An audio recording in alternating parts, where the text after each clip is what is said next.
What is up, YouTube? HPJ here, and I am coming at you guys with my Shaddoll Invoked deck profile. So, this is one of the big contenders right now in the game. Uh, this is primarily one of the big fusion decks in the game, and it's literally due to how adaptable this archetype, the combination of these two archetypes, can be. Now, I wanted to take advantage of this physically, but as we all know, this is kind of one of the reasons why it's kind of hard to really build this up. Which is funny because you would think it'd be the extra deck monsters, or you think it'd be, the main deck monster, but it's actually two of the spell cards that are going to give me trouble. So I decided to take it digital for you guys for this, and I hope you guys do enjoy. So without further ado, let's take a look at my variation of Shaddoll. So I'm playing 3 copies of Shaddoll Windy, 3 copies of Skalmata, 2 copies of Beast, 2 copies of Dragon, 2 copies of Hedgehog, 2 copies of Falco. Then a full set of Alistar the Invoked, 2 copies of Damaged Juggler, and a copy of Trick Clown. Then for my spells, I got 3 copies of Shaddoll Fusion, 3 copies of Shaddoll Fusion. Well, 3 copies of Super Polymerization, 3 copies of Invocation, with 2 copies of my friend Magical Meltdown. Then for my 1-ofs, 1 copy of Instant Infusion, 1 copy of Terraforming, and 1 copy of Foolish Burial. Then 3 copies of Shaddoll Core rounds out the main deck and the only child card running in the deck itself. Then for my monsters, my extra deck, I'm running 3 copies of Shaddoll Construct, 1 copy of Shaddoll Winda, 1 copy of El Shaddoll Shiginaga, 2 copies of Invoke Mechaba, 1 copy of Invoke Elysium, and 1 copy of Invoked Augustius. Then 1 copy of Trishula, Dragon of the Ice Barrier, 1 copy of Beryl Sword Dragon, 1 copy of Alistar, the Invoker of Madness, 1 copy of Cloak Sheep, not Cloak Sheep, Cross Sheep. Oh, sorry. 1 copy of Cross Sheep, and then 1 copy of Predaplant Verde Anaconda. So, like I said, this is a deck that is taking advantage of both of its fusion aspects, and it's kind of the only thing that I really wanted to grow on, because fusion for this is the fusion setup between Invoked and Shaddoll is great because you have access to all these fusion spells. Now, if you wanted to add in, of course, Red Eyes in Dragoon of Red Eyes, go for it. But I wanted to also keep this more TCG than anything, just because they're not out yet here in the TCG. So I try to keep it as close to what our list looks like and what's legal for our list as of now. But for the most part, Fusion is this game, and you started off with Alistar. Alistar pretty much can help you in combination of getting Invocation, and then from there, you have all of these Invoke monsters that you can easily take advantage of Fusion summoning for with Alistar. When he's normal or special summon, he can grab Invocation. Now, in terms of his regular effect, quick effect, you can send him to the graveyard from your hand to give a fusion monster you control 1,000 attack or defense to the end of the turn, which I guess that helps in terms of running over a couple of things, which, like I said, it can easily be taken advantage of. You have a lot of things that you can't normally run over, but that little bit of attack and defense increase can help you out when it comes to Mr. Alistar. Then for the Shaddolls, we have Windy. Windy can special summon any Shaddoll monster from your deck to the field in face up or face down defense. This advantage comes to a lot of the flip effects that the monsters have, or a lot of the secondary effects that the monsters have, depending on which one you want to take advantage of that turn. In addition, Windy has this effect when she's flipped or when she is sent to the graveyard via card effect. So you have that option. You have pretty much one effect attached to 2 various options of triggering it. This is honestly one of my favorites because Windy has so many different aspects to her that you can take advantage of, especially because she is a Shaddoll monster. Following that is the 3 copies of Skalmata. Skalmata is another foolish burial-like monster for this archetype. it can send any Shaddoll card from your deck to the graveyard, and that triggers their additional effects when they're sent to graveyard. Otherwise, when this card is flipped, you can target a monster on the field and take it out. Now, the only thing about that is that's very situational, but you can disrupt some combo pieces if that helps. Now, in terms of the two copies of Beast, who's technically your draw power, draw two, discard one, or draw one off of it being sent to the graveyard via card effect. Shaddoll Dragon, pops a spell attack card on the field, or you can return one card your opponent controls back to the hand. So then we have two copies of Hedgehog. Hedgehog can either get a Shaddoll spell or trap from your deck to your hand, or it can send, or when it's sent to graveyard, you can add a Shaddoll monster from your deck to your hand. Filler for Super Poly, filler for El Shaddoll Fusion, and stuff like that. Shaddoll Falco allows you to summon any Shaddoll monster from your graveyard to the field when it is flip face up, or it can social summon itself when it's sent to the graveyard via card effect, so that you can get it onto the field. And of course, it is a tuner, so if you want to synchro, we can take advantage of that as well. The only monsters left to talk about, of course, are my two copies of Damage Juggler and my one copy of Trick Clown. I wanted to incorporate the Clown engine as much as possible because this is still one of great ways to take advantage of light monsters. You can dump in, you can dump in Light Swarm if you want to. You can take advantage of the artifact engine, but I think honestly, just this how manageable it is, and the additional stuff you can take from Damage Juggler and Trick Clown, I just, in my own preference, I prefer the Damage Juggler and Trick Clown scenario because Damage Juggler can mitigate damage, and then Trick Clown can just summon itself when it's sent to graveyard during each turn. So, yeah, the basis of it. Now let's move on to the spells. I have my polymerization, I have my fusion spells. I got El Shaddoll Fusion and Shaddoll Fusion. These two are pretty much Shaddoll's bread and butter because El Shaddoll Fusion, quick play spell. Fusion summon monsters on your field or your hand to bring out a Shaddoll Fusion monster. And one of your bigger targets, if it's not Construct, it's Construct. If it's not Construct, it's Winda. If it's not Winda, it's normally Construct. And if it's not Construct, it's probably Shiginaga for her defense. Other than that, like I said, quick play spell. You can flip this on your opponent's turn and then take advantage of your monster's massive effects. Then Shaddoll Fusion, sending monsters from your graveyard to your deck to your graveyard. If your opponent has a monster that was special summoned from the extra deck. The crazy thing about this is that this is one of the primary sources of fusion for this, next to Shaddoll Fusion. And with Shaddoll Fusion being a quick play spell, this is just being a normal spell. The only benefit that this has over Shaddoll Fusion is sending the monsters from the deck to the graveyard. And that triggers so many different monsters' abilities that, of course, within the deck itself. Then we have Invocation.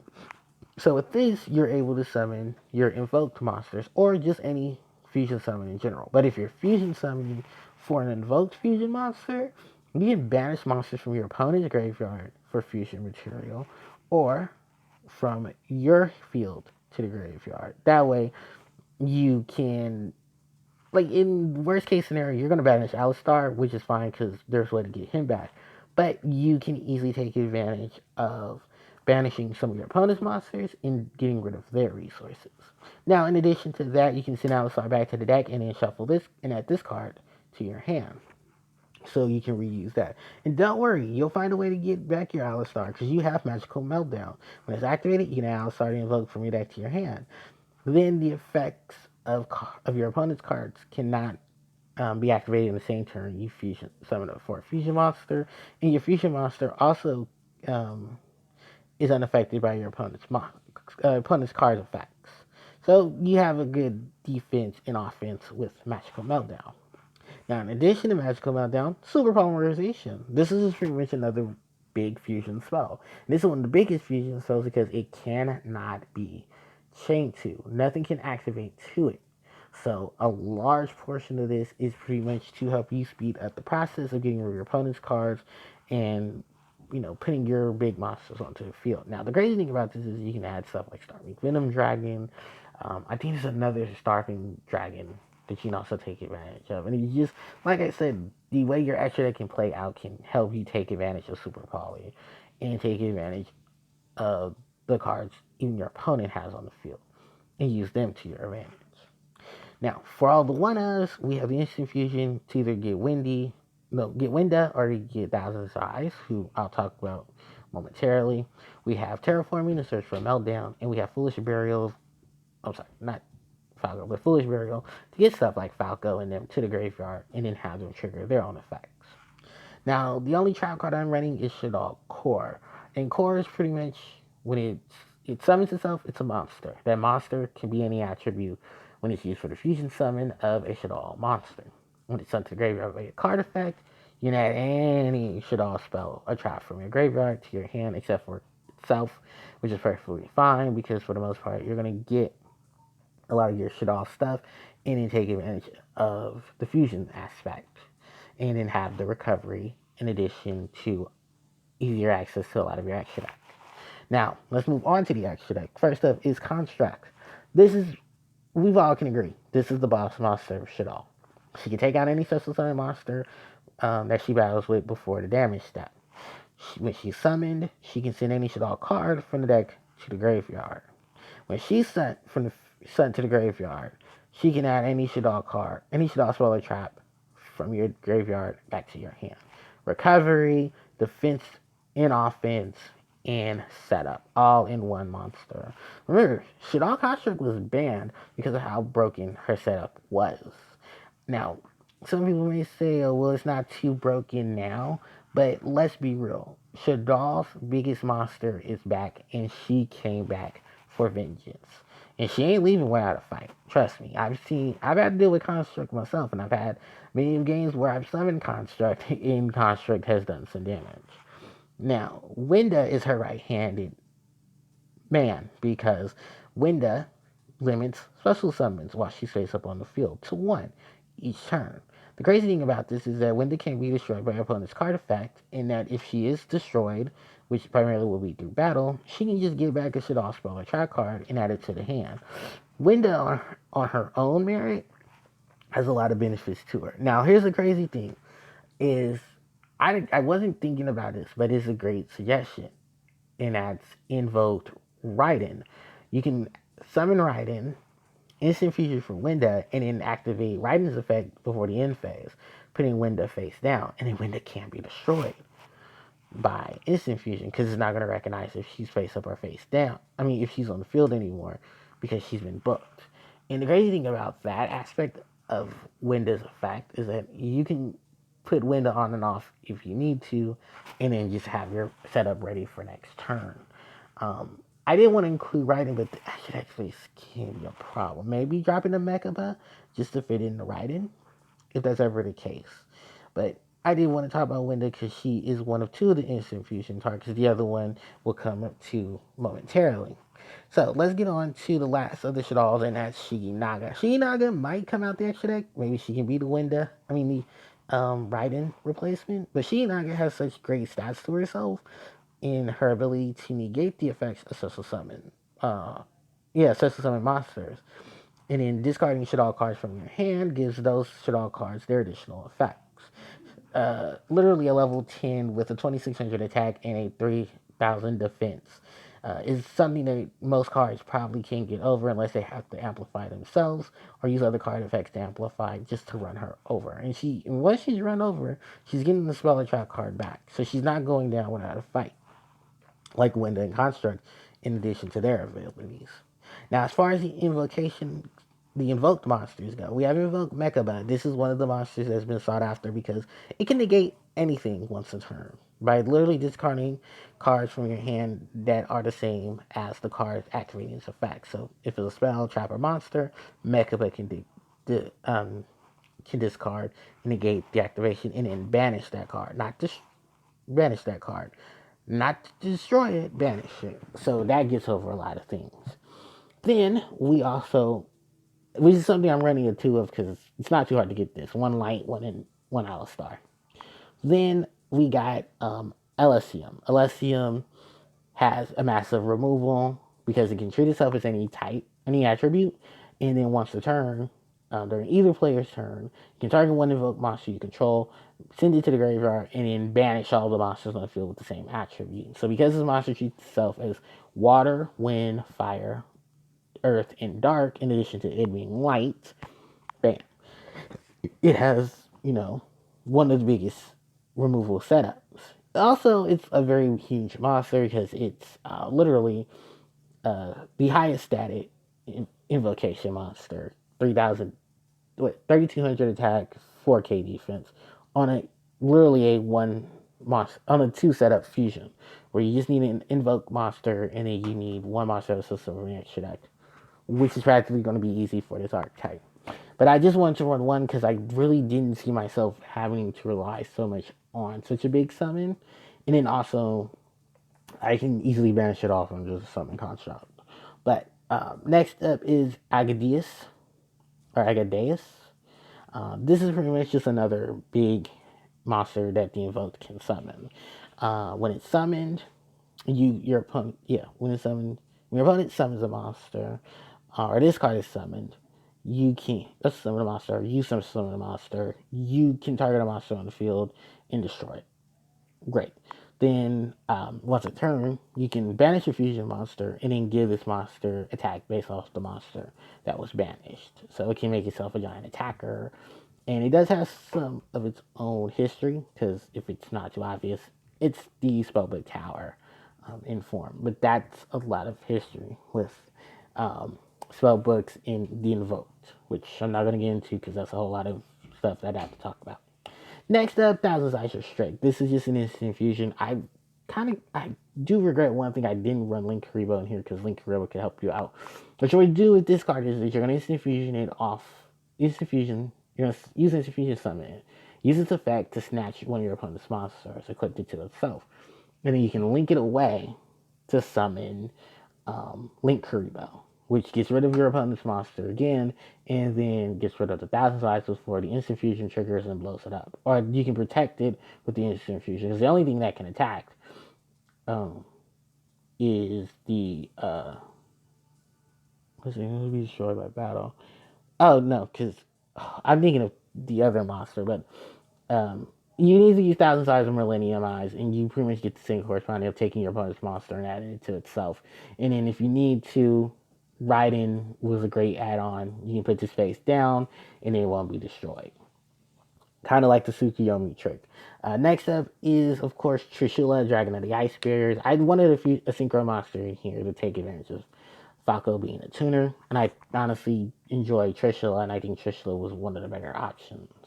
As far as the Link monsters go, you have access to Predaplat Verde Anaconda. It's dark. It helps you set up for your fusions. You can send fusion cards to set up for it. The effect will become the fusion card that you send to graveyard at a cost of 2K, but that's perfectly fine because you're going to get a big fusion monster summon out of this. This kind of should be the last thing you fusion summon because you don't want to leave this on the field because it has really low attack strength. But points bottom left, bottom right if the markers matter. Then you have cross sheet. This just helps you in terms of what you use in terms of summon. Primarily, you can just summon a level 4 or lower Shaddoll monster. If this card is being pointed to, we do have synchro, so your monster will gain 700 attack on the field. So you have to get rid of things you can benefit off of whatever gets summoned to where this card points at.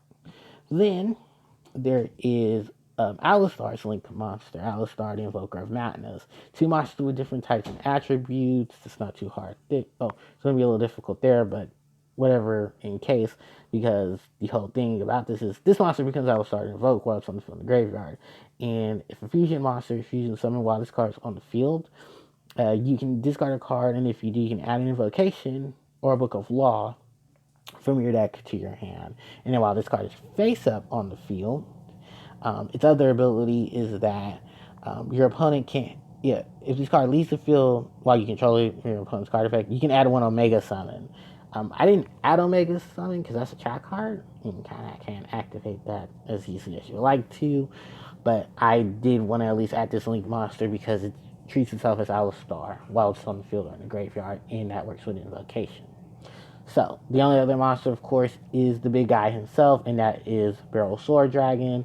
I just wanted to have a beefy monster. You can easily take this out, put in something like Unicore. You can put in the other Nightmare monsters, or you can fit in some more Synchros or Fusions. But yeah, that is pretty much it for my Shaddoll deck profile. And I hope you guys doing, well, Shaddoll Invoked deck profile. And I do hope you guys enjoy this video. Um, don't forget to like and subscribe, and I'll catch you guys next time. And if you guys have any suggestions, I'll leave the comment section open for you guys as well. So thanks everybody, and I'll catch you guys next time. HPJ signing out. Take care.